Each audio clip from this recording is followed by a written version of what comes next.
Well, good afternoon and welcome to today's topic, how to optimize the digital customer experience in financial services. Um, the guys will be talking about today, during today's topic, how financial service institutions, whether banking, insurance, asset management, etc., can look to deliver a superior customer experience by understanding data, leveraging data to deliver a more personal, relevant experience for your end users. Today's presentation will be presented by Doug Morris, the Experience Optimization Director at Ratio, and good colleague of ours from Agilic, Mike Weston, who's the Managing Director at Agilic. So it just leaves me to hand over to Doug to kickstart the first part of today's presentation and let you know that, one final thing. Just housekeeping rules. We will have time for Q&A at the end of today's webinar. If you have any questions, please pop these in the right-hand toolbar on the right-hand side of your screen. Today's session will be recorded and will be shared with everyone on today's call in the next couple of days. Great, thanks Mario. So yes, today we are going to be talking about customer experience optimization. Why you would want to do it, how you should approach it, and even some more tactical stuff to give you some ideas towards the end. What I'm going to be talking about is the concept of experiential marketing and optimization.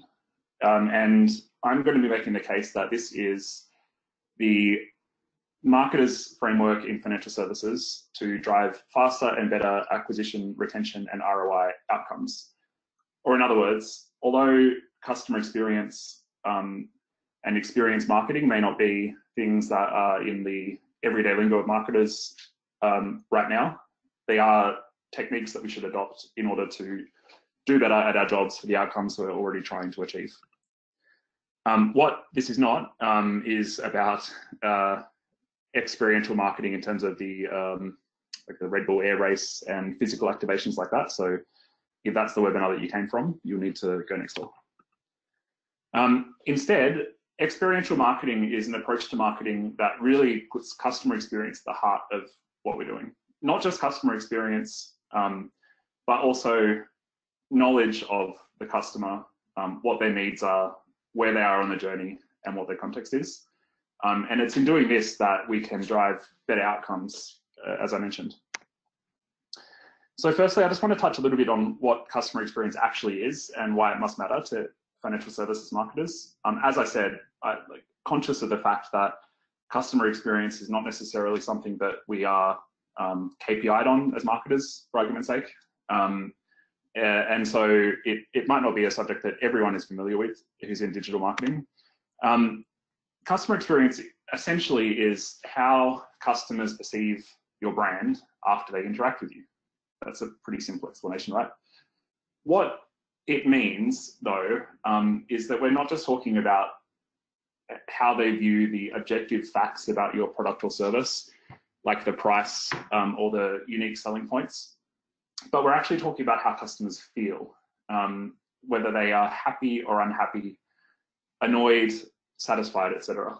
And it's that feeling that actually has quite a big impact on the effectiveness of our work, and that's why it's something that it is really important to consider as marketers. Anytime that a customer is having an interaction with you, that is an opportunity for them for their feelings to change to the positive or the negative. Jan Carlsen from Scandinavian Airlines very famously started to look at this as a marketing philosophy back in the 80s. And he's said the same thing there, that basically anytime a customer comes into contact with you, that's an opportunity. That's a possible moment of truth in order to form a more positive impression and drive better outcomes. Customer experience and the expectations that consumers have around the experience that they receive is not just about how they view you versus your competitors anymore. The world that we live in, where everything is connected essentially, and information is readily and freely accessible, means that customers know where they stand from an experience point of view and a service point of view relative not just to your competitors, but to the best experience that they've ever had, whether that's from Uber, Apple, Zappos, Airbnb, Amazon, or any other brand that is delivering amazing experience to their customers. That's now the benchmark that we're being measured against as marketers as well. And in a very interesting report, which I'll quote from a bit later on as well, Salesforce have found that actually a vast majority of customers say that their standard for good experience is higher than ever before. So it is a fact that customers expect more from us, and it's not good enough just to say that our experience is as average as the other banks or the other insurance companies, because that's not the benchmark that's being used to assess the quality of your experience. And what this means is that the paradigm has shifted for marketers, because it's not just that customers sit there and are unhappy with the service or unhappy with how frustrating your website is to use, or unhappy with the lack of relevance in the email communication or the paid search ad you delivered. There's actually real implications as marketers for the KPIs that we're trying to optimize against when a customer has that good or bad experience at any of those touch points. And so these stats here from the same Salesforce report demonstrate that customers are actually going to go elsewhere, one, if they believe that a competitor will supply a better experience to them. And fascinatingly, that the service or the experience that they receive from you as a company, as a brand, is actually just as important to them as the product or service itself. And that's why it can't just be about, as marketers, making sure that we're communicating what the USPs are of our product relative to our competitors. We need to make sure that we have delivering a better experience than them as well, because it's that better experience that's actually also going to make a user be more likely to convert. And that means that you're going to get more conversions, that you'll have happier people, happier customers that stay for longer. And that means you're getting more marketing return on investment, which, let's face it, is what we're all trying to achieve. So that's, I guess, looking at the broader picture in terms of customer experience and why it's so important now for marketers to focus on. But there are actually a number of reasons that it is becoming more and more important in financial services specifically. So the first one is that what you are selling as financial services marketers is inherently very complicated and confusing. And obviously, one element of customer experience is how easy it is, or how easy a customer perceives it to be to do business with you. So if on the one hand, customers are measuring their experience based on how easy it is to do business with you, and on the other hand, what you're trying to sell them is something that's quite hard to understand. It's quite hard to identify which of your products is the right one versus any others. That's going to be a barrier against delivering a good customer experience. So there's e-consultancy financial services marketing report, where actually less than half of financial services companies believe that they have good user journeys. And that also means, though, that is an opportunity, because if it is this experience that a customer is receiving from you that's as important as the qualities of your product or service itself, then this is actually a way that you can create competitive advantage by doing better than all of the other financial services companies that have bad user journeys that aren't actually doing anything about it. Obviously, there has been the emergence of new threats from both legacy and digital-first competitors in financial services. So in the UK, we have the likes of Monzo and Starling Bank, who are competing primarily on customer experience. Now, no, they're not at 50% market share yet, far from it, but it is something that we need to sit up and take notice of. And there's e-consultancy statistics that are predicting that up to 35% market share could be lost from legacy financial services companies if they are laggards, if they don't improve their experience, and that your competitors right now, and here I'm referring to more traditional legacy financial institutions, not the digital first ones, are actually rating customer service and customer experience as their number 2 and number 1 most exciting opportunities. That was in 2018. So on the one hand, we have new digital first propositions who are competing mainly on CX, and no, they're not a massive threat as of yet. But this is something that that marketers in competing organizations are starting to pay attention to. And so if, there's a first mover advantage to addressing this issue. And the other thing is that there are, macro trends that are continuing to influence what customer expectations are like as well.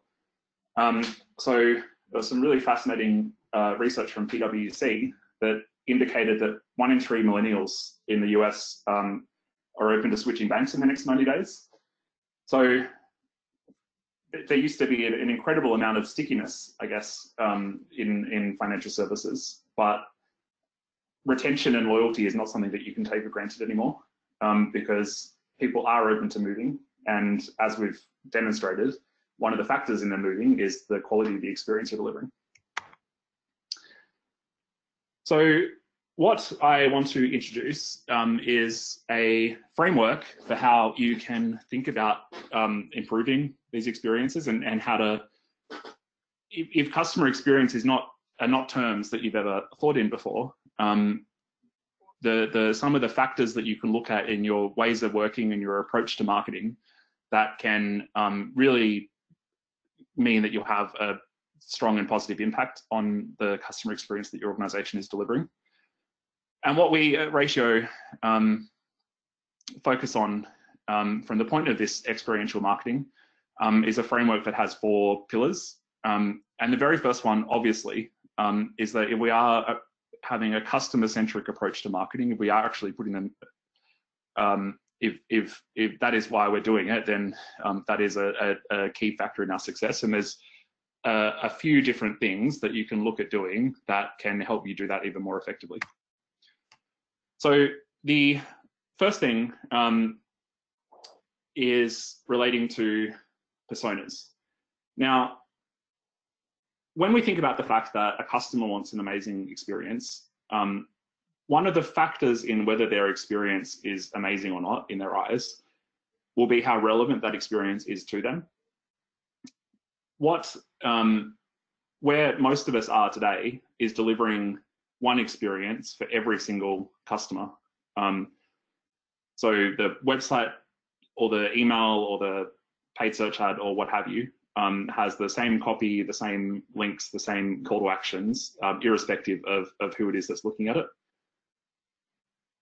Clearly, as marketers, it's not going to be possible to deliver a one-to-one experience using human effort alone to every single one of those customers. And what personas do is give us kind of a middle ground between building one experience for everyone versus the one-to-one experience, where we can look at all of our customers and we can say there's 4 or 5, key profiles or key personas amongst that customer group who have common factors. And rather than trying to personalize on a one-to-one basis, the starting point should be how we can improve the experience for each of those persona groups, because then we are actually getting a bit more granular in terms of the needs that we are addressing. So personas, I guess, give you a bridge between the one-to-one experience, if you will, that customers would love, and what it's actually realistic for us to achieve as marketers. One of the other critical things that you need to do in starting your experiential marketing journey is to conduct customer journey mapping. So personas, yes, give us some context about a group of users, like what their demographics might be or what their needs or frustrations are. But that's a static snapshot. And obviously, each user within that persona group is going on a journey, and those needs will change at different stages of that journey. They'll have different context at different stages of that journey. They'll be even engaging with you or willing to engage with you on a different channel at each stage of that journey. And a customer journey map is what lets you actually map out what that journey looks like, as the name implies. And in doing so, when you are creating targeted communications, it's not just at the level of the persona, it's at the level of the persona at a specific journey step, on a channel that you know that the customer is actually going to be receptive to the message. So I like to look at these customer journey maps as kind of a Rosetta Stone. They let you translate what we know about the customer into something that is actionable in terms of creating a more relevant experience as a marketer. The second key part of adopting the experiential marketing approach is to actually create and deliver unified experiences. Now, I'm not necessarily saying that the objective should be from day dot that you have a perfectly orchestrated omni-channel approach to delivering experiences, but it certainly needs to be the ambition, and there's two reasons for that. One of those reasons is that this is a key factor in how customers view the experience that they're having with you.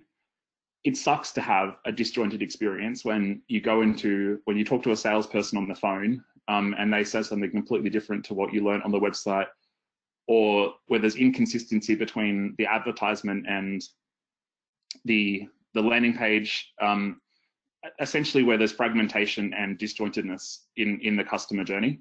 And this Salesforce reports found that an overwhelming majority of customers will leave or will at least not give you their business if you don't have connected processes like contextualized engagement based on their earlier interactions.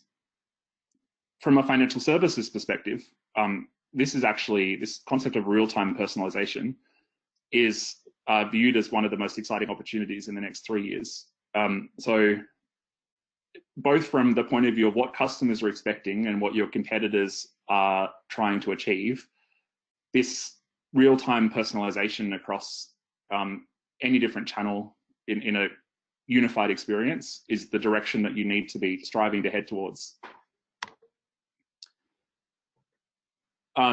The third pillar in our framework is to embrace incrementality and experimentation.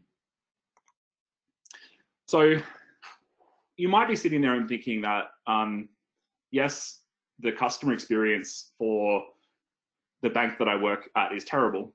And what can I possibly do? Because, and you'd be right to say this, customer experience is something that's owned by so many different teams within a organization.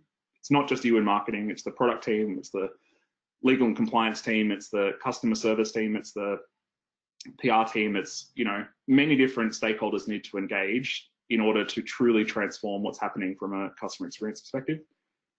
However, that's not to say that looking at it from the perspective of a large-scale immediate transformation is actually the right, most effective or most efficient way to approach this as a problem. What instead we help our customers to do is to adopt an approach and an attitude of incrementality, where there's an acknowledgement that, no, we can't possibly do everything at once. We can't possibly even do everything just within our one team. But what we can do is put together one piece by one piece by one piece, and the impact of our work will grow over time. And the reality is, from a customer experience perspective, that this is a very effective approach to improving experiences, and it actually does drive outcomes to approach it in a modular and incremental fashion like that. The other side to that is not just building something, setting it and forgetting it, but embracing experimentation. And inherent in embracing experimentation has to be an acknowledgement that as marketers, we don't know everything about our customers, and we're not always going to get it right. We do make assumptions because we have to, because we can't possibly have every customer insight at our fingertips. And what experimentation allows us to do is to manage the risk of getting it wrong. So unlike in a non-experimentation world where you launch something, you set it and you forget it, when you test, you actually get feedback as to whether you really have solved that customer problem or not. And it also helps you understand whether you had correctly identified a problem in the first place. and obviously it allows you to get learnings about what worked or didn't work about your approach if there was a real problem, in order to iterate and improve even further. So incrementality and experimentation go hand in hand as an approach to marketing, because as you launch each new thing, as well as looking at what the next new thing can be, you should be analyzing what happened with the old one, and trying to understand how you can make that little component of the bigger picture work even harder. And there's a great quote there from a senior marketer at Atlassian, talking about how their approach to experimentation allows them to actually understand what the customers are responding to. Recently, I was also looking at an article from Booking.com, the travel company.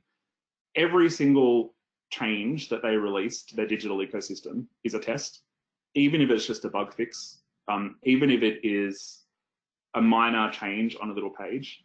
Absolutely everything gets tested. They launch hundreds and hundreds of tests, maybe even per hour.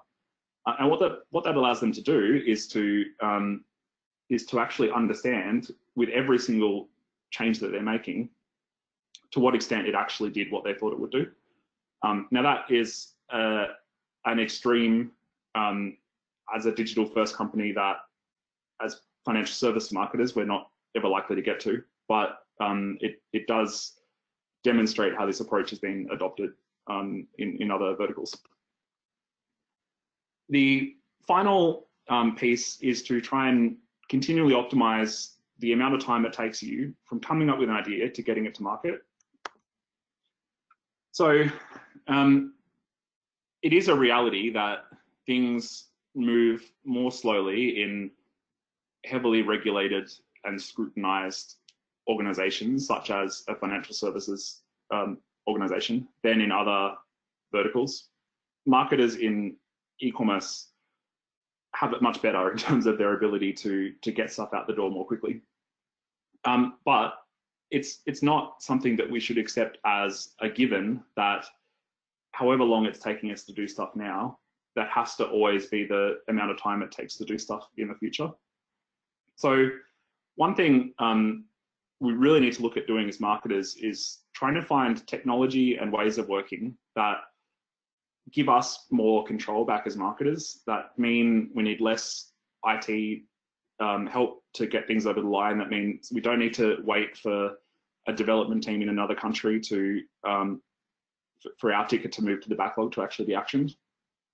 We need technology in order to act quickly that actually lets us take action as marketers.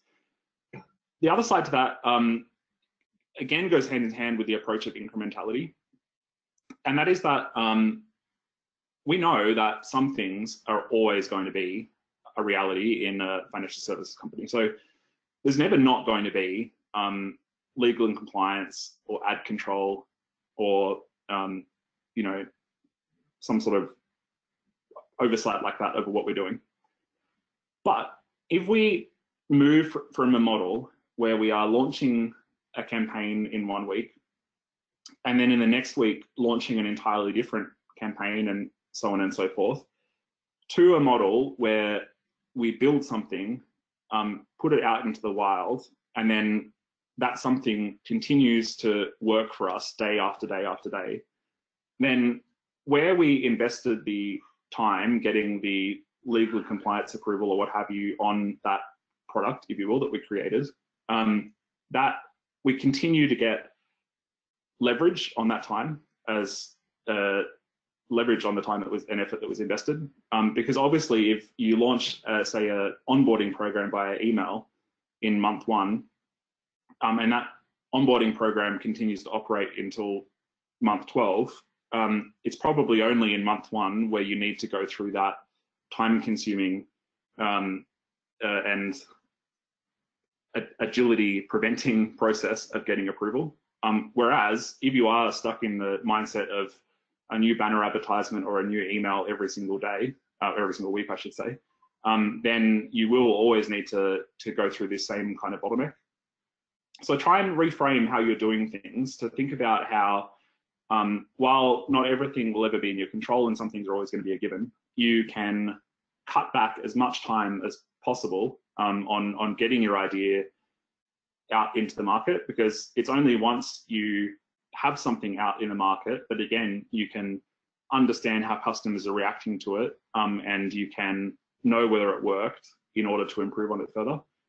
And so if you are taking 6 months to get something over the line, it means that your ability to learn and to iterate and to scale those learnings is heavily impacted. What I'm going to do now is hand over to Mike Weston, who, as Mario introduced, he is with a technology partner of ours who have a custom marketing platform that basically allows you to orchestrate these sorts of journeys by bringing together all of your customer data in one place. And he's going to talk in a little bit more detail about some of the things we've just been discussing. Doug, thank you very much indeed. I really enjoyed the way you set out that experiential marketers framework and talking through it. It's not exactly the way that we were thinking about things when we designed the technology that Agilic provides as a customer marketing platform. And yet, really, the key to the way in which we approach what we do is based on exactly that way of thinking about the world. Because realistically, in order for us to take advantage of the enormous amount of data that is now available around what customers are doing and how they're behaving, the opportunity that we have to really understand what motivates and makes our customers tick, we believe that actually that's where you get profound relationships working, and they're created through that relevant and timely communication that allows you to do that. Our mission is to provide marketers with the tools, the technology, so that you can always act on insight. And that's really what Agilic is all about. Now, I'm not particularly here to talk to you about Agilic. I'm here to talk to you a little bit about how going through the process of understanding who the customer is and where they are in their life cycle, overlaying that with, therefore, what is the correct way of the correct message to put in front of those people at any given time, so you can have timely and relevant conversations going through, and then and only then really thinking about what is the channel that you're going to be able to use to talk to customers. Only once you've got that customer identification right first, and then move through those phases, do we start to think about channels. That means that you want to put yourself in a position where you've got the tools to be able to go through that process of knowing your customers, creating and delivering unified experiences, and embracing incrementality and experimentation, so that you can continually optimize from idea to market. And that's really what we're here to talk about. So let's start by thinking about those customer life cycles. If you go back in time and think about the very first way that as humans we began to visualize data, the very first thing that we started to do was to create maps of the world around us. And that's because really what you see day to day and trying to overlay that on a broader vision is trying to decode something which is reasonably abstract. And the map is the thing that helped us to actually get a concrete view of what the world around us is like, beyond what we can see with the naked eye. And it's the same sort of thing that I want to encourage us to do when we think about mapping our customer journeys. But there's an important point to this. I want us to think about those maps from the customer's eye view, first of all. And then, once we've got that right, to overlay it with our organizational perspective. And so I think that's the right way for us to approach this. We need to think about it as that two-step process to begin with. That's because really, it's that old adage, isn't it, about walking a mile in your customer's shoes.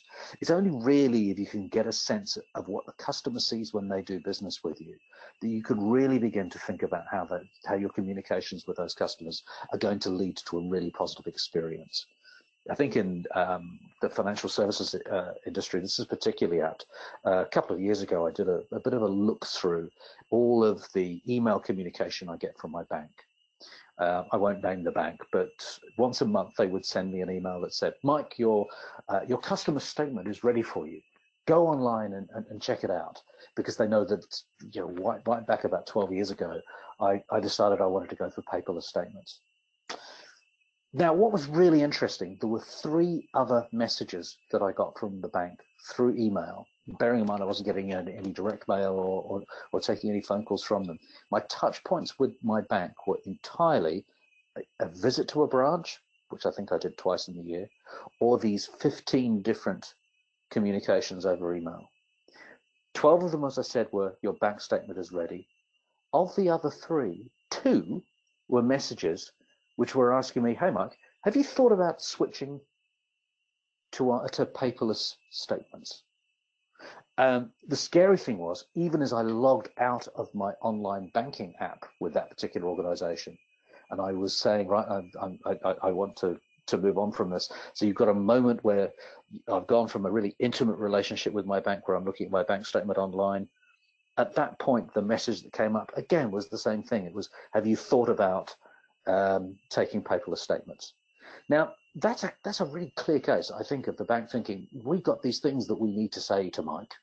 One of them is that we want him to move to this paperless statement, and completely failing to understand the reality of me as a customer.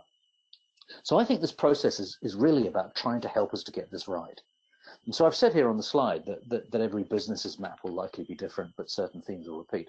I think that's very, very true. And we see that over industry to industry, not just in the financial world, but in retail, subscription businesses, and so on and so forth. But I think even within your business, you're going to have different maps that are going to apply for a different persona, as Doug was describing. Different persona with capturing different moments of truth. And again, we're using very much the same sort of language here.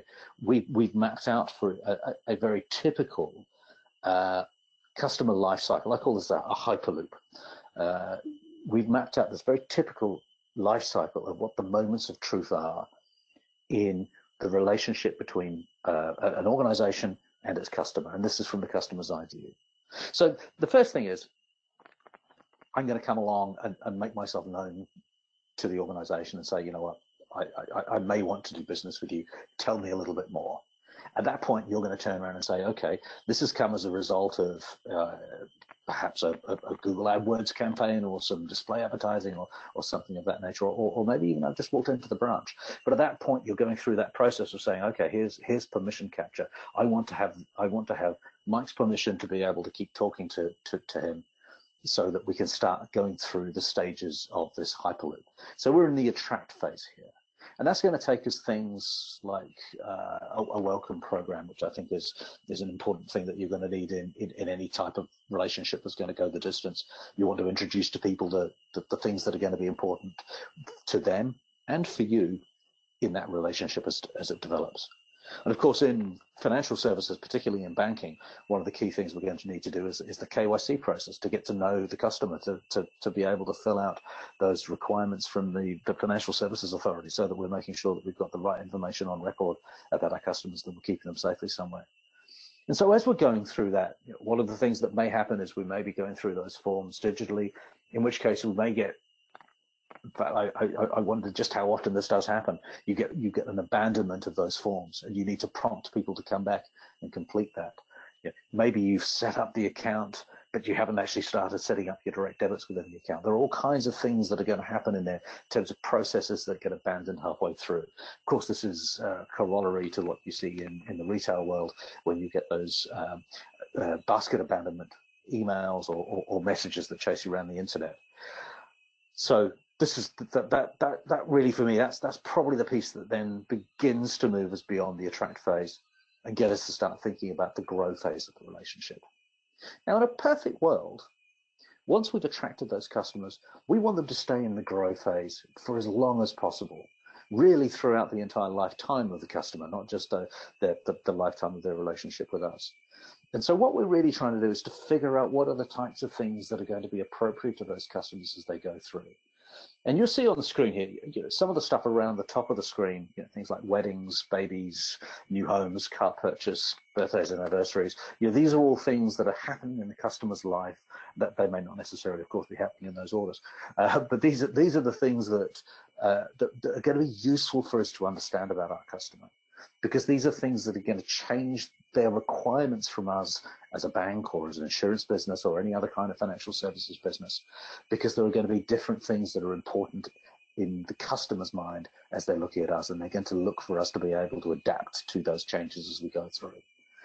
There are moments for us to increase the number of products that the customer takes with us, but there are also opportunities for the challenges that Doug was talking about a little earlier on to come along and eat our lunch, because those challenges are maybe focusing on that one particular thing around, say, for example, a new child, where they've got a very specific focused proposition. So we need to make sure that we're protecting our relationship with the customer from attack from outside, and also taking advantage of the growth opportunities that we have here.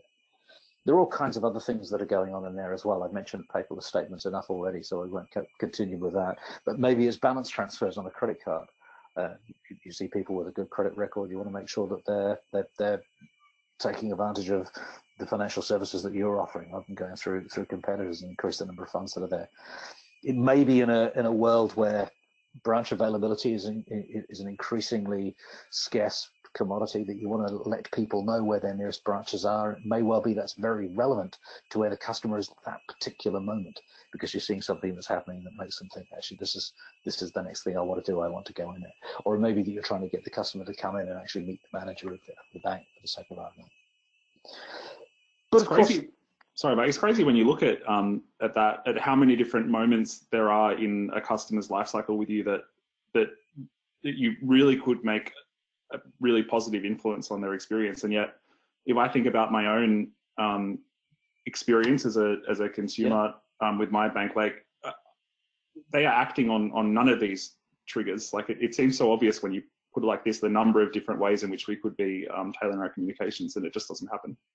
No, I think you're right. And the point you made earlier on, Doug, about how some of the processes that exist, particularly within the banking institutions, make it very difficult for us to act quickly on information, because we have to go through this process that ties us up into circles of weeks. A friend of mine who used to work in marketing for one of the big four banks once told me over a pint that he'd received an email from his employers, but sent to him as an employee customer, saying, "Oh, we understand that your car insurance is up for renewal. Here's the offer that you can get from the fact that you work with us for a fairly significant percentage discount off the cost of that car insurance."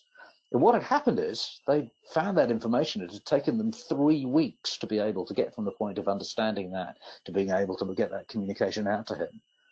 And Doug, you know as well as I do, it takes about as little time as you can possibly manage to think about which car insurance supplier you're going to go to, right? You've probably got a window of about 3 or 4 hours to get that message to somebody. And so getting a renewal quote out to somebody 3 weeks after they've already made a different decision is about the most useless piece of information you can go to.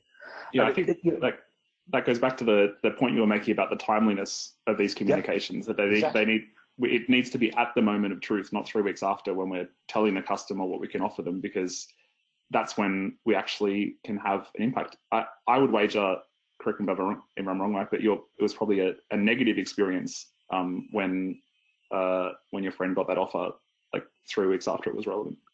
Yeah, he was laughing. He was laughing about how frankly, how rubbish his employers were, and therefore how difficult it made his life as a marketer. As I say, this is sort of 3 or 4 years ago, and maybe things have moved on a little bit, but certainly the capability to be timely, to be agile, to be on top of this exists today with the data collection and the data processing methods that we've got, and with agile technology that allows you to do these things really, really quickly. No, I think you're absolutely right. There's an opportunity to turn those historic negatives into positives, and that's really what we're trying to get to here. And I think that counts as well as we get to the end of the Hyperloop here, as we get into the retain spell. If you start seeing drop-offs in transactions, you've got a really limited amount of time, I think, Doug, to be able to do something with that, to get that message out to somebody that's going to rescue the relationship before it's too late. Because once they've gone and opened that account somewhere else, or really started to use that account in I don't know, a Monzo or a Starling for the sake of argument, then it's kind of too late for us as one of the big four banks to be able to pull that back, unless we can find some other message to do that. So I think we need to be agile. We need to be flexible. We need to do these things quickly.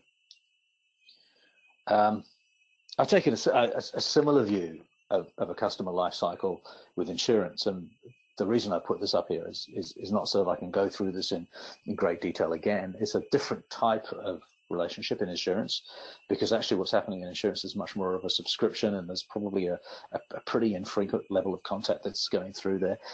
But even so, there's a whole bunch of things that are going on. The one I'm going to draw attention to is the credit card expiry, because if you paid for your insurance on your credit card, as I did for my car insurance quite recently, in 12 months' time, I happen to know that credit card will have expired. And so if the insurer is going to turn around to me and say, right, Mike, you can update your credit card details and go ahead and buy that, that gives me another reason to want to go out to market and start shopping around. Whereas if that credit card expires 3 months into the contract, the insurance company, can turn around to me and say, Mike, we noticed that you've got credit card authorization on this account. It's going to expire before your next renewal date. Why don't you just quickly take care of this now, because you've probably got your new card through, and then we can make sure you have a seamless experience for us. And in a perfect world, we can remove that friction that is an opportunity for a customer to churn. And it's those kinds of things I think that we need to start thinking about when we're starting to map out the way that we can do this. What's at the heart of this, therefore, is the customer data. And this goes back again to Doug, your point at the very beginning that customer experience puts the customer at heart.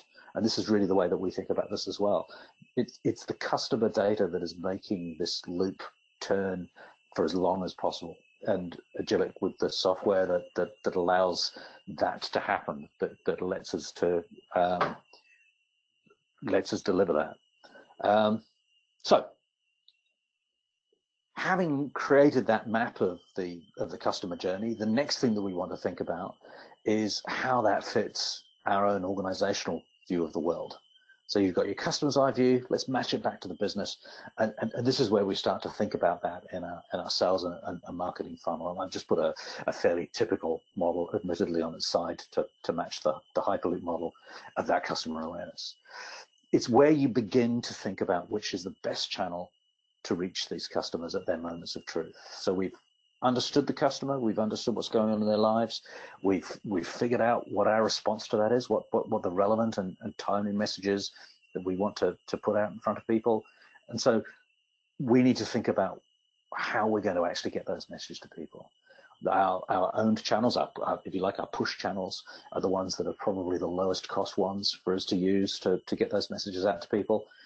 But sometimes people, particularly if they're in the retain phase of the journey, they've stopped paying attention to what's going on. So we maybe need to think about some of those pull areas, and maybe think about how we're talking to people through paid channels such as paid search or SMS messaging or display advertising and those kinds of things.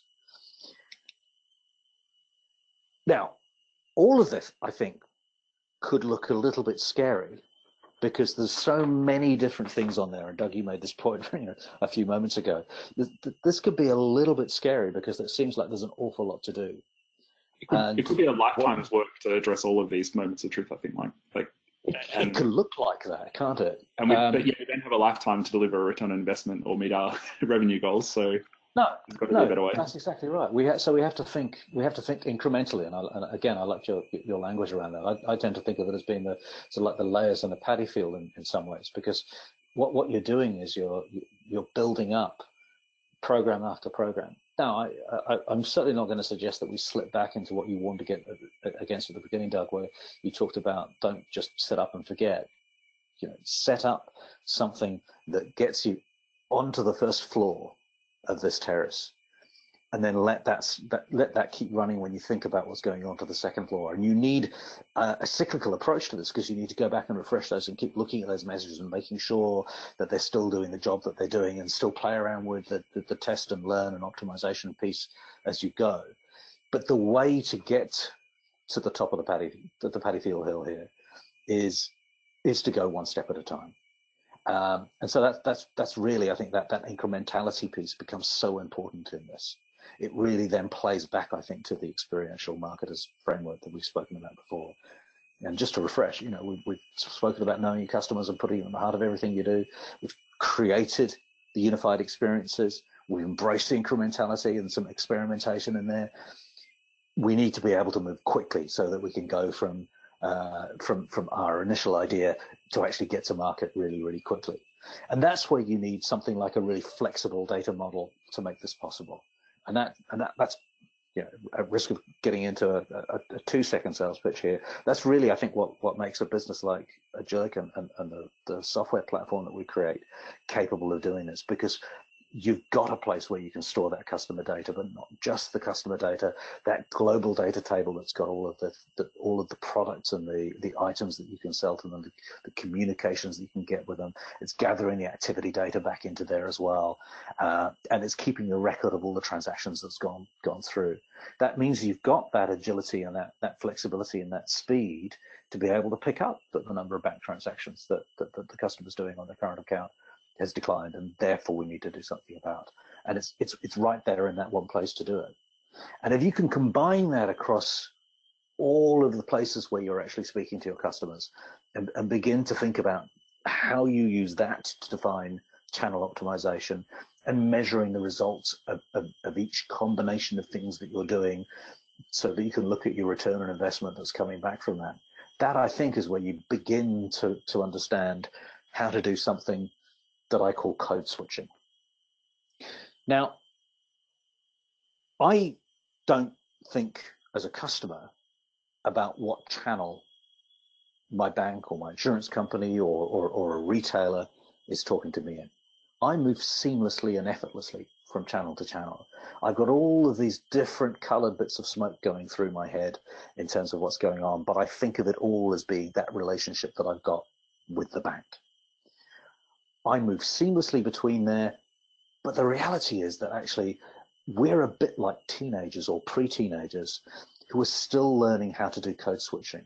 Now, this is in my mind because I have a son who's about to turn 14, and he's really just beginning to crack this now. We're getting to the point where he's understood that when he speaks to his mum and dad, in fact, when he speaks to his mum, he speaks differently to how he speaks to me. He certainly speaks differently to us to how he speaks to his mates at school. He speaks to his mates at school. He's at a single-sex school, so he doesn't have girls there. So when he does encounter girls, he speaks very differently to them. He's code switching. He's swapping the language that he's using as he goes through that.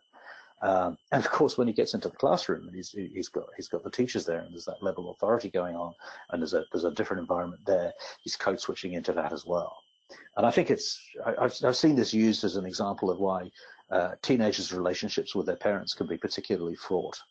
And I think it's a really interesting analogy to play back to when we think about how we are dealing as marketers with our customers as they are code switching. We're like the teenager here. We're failing to adapt, or have been failing to adapt, the way in which we speak in store, on a tablet, on a mobile phone, on a computer, to a call center, in a bank branch, all these different places. We haven't really quite figured out how to do this properly yet.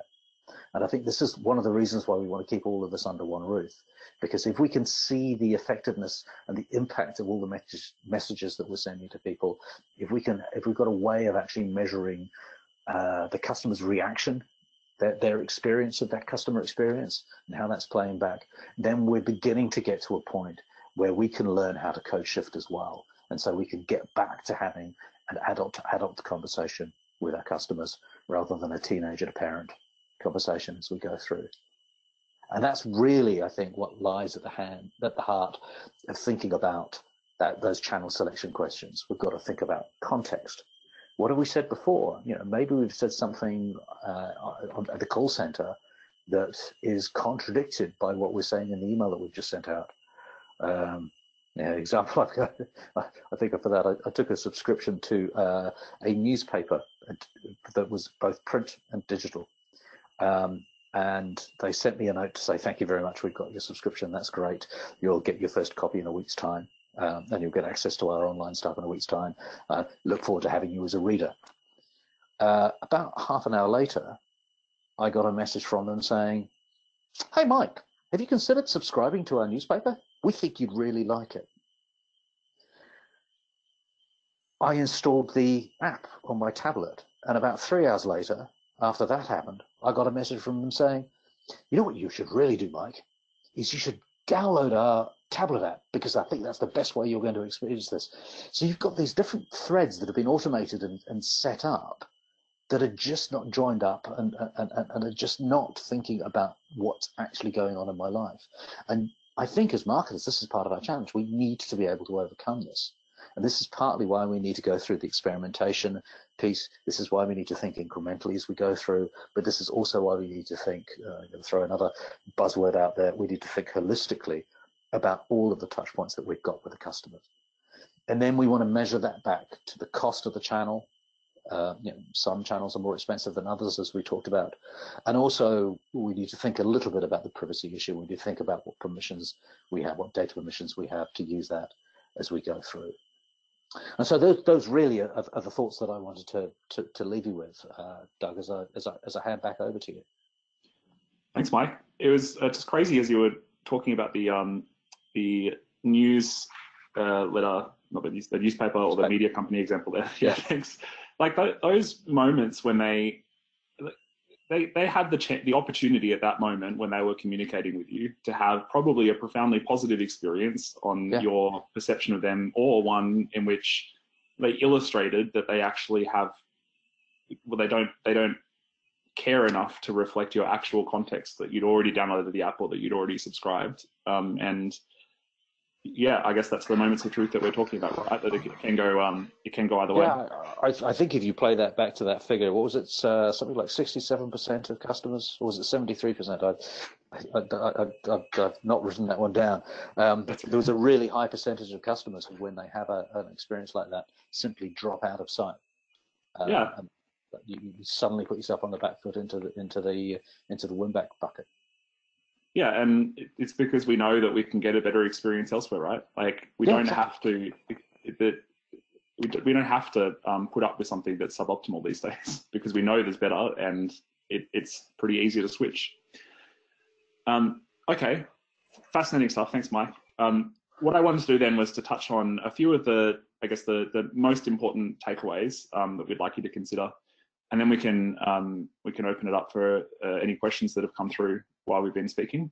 So I think most importantly for me, if you took nothing else away from this presentation, it would be to just understand and acknowledge the fact that the experience you are delivering your customers, whether it be via email, app, SMS, website, is actually directly correlated to what you are able to achieve as a marketer. And not only is it correlated to what you're able to achieve as a marketer, it is actually something you can influence with the right ways of working and the right technology in place. That in financial services particularly, this concept of experience is going to be a battleground where you're going to win or lose market share. You've got competitors who are, as I've mentioned, who are coming to market and bringing propositions that are solving problems in ways that you are not. And you've got legacy competitors who are also recognizing that this is an opportunity they need to act on. That means, because this concept of putting the customer experience first is not something that is familiar or an ordinary way of working from a marketing point of view. So it really means that we need to reevaluate the way in which we are marketing if we're going to put the customer first, not least of which because we're not actually putting the customer first in many cases at the moment, but also because the other processes and ways of working that we put around it are also need to adapt in order to be able to actually improve the customer experience and do it quickly, effectively, and iteratively. And as Mike has been just touching on, consistency is absolutely key when it comes to the experience that we're delivering customers. It needs to be across all of the channels that you're speaking to them, that you are maintaining the same consistency of experience, consistency of message, etc. Because it only takes a couple in order to put someone in the win-back column, I think, as Mike just put. And so again, you need technology and tactics, etc., that can allow you to build towards that unified experience. And so with that, I wanted to open the floor up to any questions that we've got. Mario, I believe that you've been taking note. Yes, we've got a couple of questions we can squeeze in before the end of the hour. A question for you, Mike. You talked about customer data being key. We've got a question here. How complex is it to get customer data into Agilic? Because from our experience, getting data into systems can be the most complex part of a project. Well, I know that if you talk to a data scientist about where they spend their time, something like 70% of a data scientist's time is getting data into the right form in the first place. I think the reality of working with Agilic can be a little different from that, because you don't need to start with getting every single piece of data you've got all lined up together. We can get a data setup going with the if you like, a minimum viable product in a matter of a few hours in terms of importing data into the system. And then what we can do is progressively build the profile by tapping into the other databases that you've got available. Agilic was born with an open API approach, which means that using the RESTful API, we can make sure that we can tie into pretty much any system that is capable of sharing data with us, and that enables us to be very, very adaptable and very flexible in that. It really should be very quick and very, very simple. A more detailed answer, I'd be more than happy to offer that person or anyone else who's interested, based on a sort of more personal, more detailed analysis of exactly what's going on. Thank you, Mike. We've got time for one final question. If we haven't had a chance to reply to all your questions, we'll get back to you in the next couple of days with an answer. Doug, for you, as a marketer, how do we validate that we've built the right customer journey? Yeah, so I guess this goes back to what I was talking about before, which is creating the customer journey map. And what you should keep in mind, as clearly the person asking this question has, is the other thing that I said, which is that we assume an awful lot as marketers about our customers, that we don't actually know everything. Now, one side of that, like I was explaining, is that once we do something, we should actually try and do it in a way that we can see whether it worked. But the other side is actually trying to get evidence in place of our assumptions wherever possible. So when we build that customer journey map, you should start with people internally doing a group exercise in order to build it out. But the ways in which you can validate that you've got the right idea are actually to go to the customers and to do qualitative research. So you could do an unstructured interview where you talk to a customer in person or over the phone and get them to talk you through what their journey was from the time that they realized they needed a product like yours until the time that they bought it. What touch points did they engage with you on? What were their needs at each point? Did they have any frustrations, etc.? Obviously, also, most of you are going to have analytics data, at least from a website perspective, so you can actually dive into the numbers and see, is it actually the case that when someone is wanting to when someone's in the consideration phase, they enter on the homepage as we expect, or do they actually enter via Google via some longer tail keyword?